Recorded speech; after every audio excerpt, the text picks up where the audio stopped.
காத்திருக்கும் வேளையில் மூளையானது சும்மா இருக்காமல் நரம்பிற்கு உதவி செய்ய எண்ணி என்ன காரணம் என்று துருவ இதற்குள் ஒரு ஸ்டேட்மெண்ட் தயாராகிறது.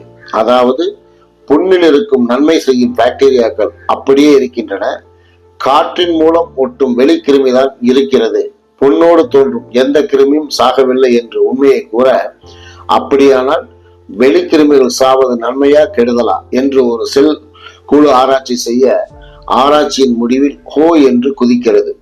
அவைகள் சாக வேண்டும். அந்த கண நேரத்தில் செத்தால்தான் உள்ளிருக்கும் கிருமிகள் அதை உண்டு நொடி நேரத்தில் உயிர் வாழ முடியும். இதை கண்டுபிடித்த காரணத்தால் அன்று நரம்பு மண்டலத்திற்கு காக்டெயில் பார்ட்டியை வைக்கிறது மூளை. இந்த இடத்தில் இன்னொன்றையும் கவனிக்க வேண்டும். என்னதான் மூளை சந்தோஷமானாலும் இந்த புண்ணானது என்ன காரணத்தால் உண்டானது என்று கவனிக்க வேண்டும். கவனிக்கும். அதற்கென்று தனி படையை அமைத்து, குறிப்பு மகன்களே, இந்த நேரத்தில் இன்னொன்றையும் மறந்துவிடக்கூடாது. இது நிகழும் போது ஒளிப்பெயர்ச்சியும் விடாமல் நடந்து கொண்டே இருக்க வேண்டும்.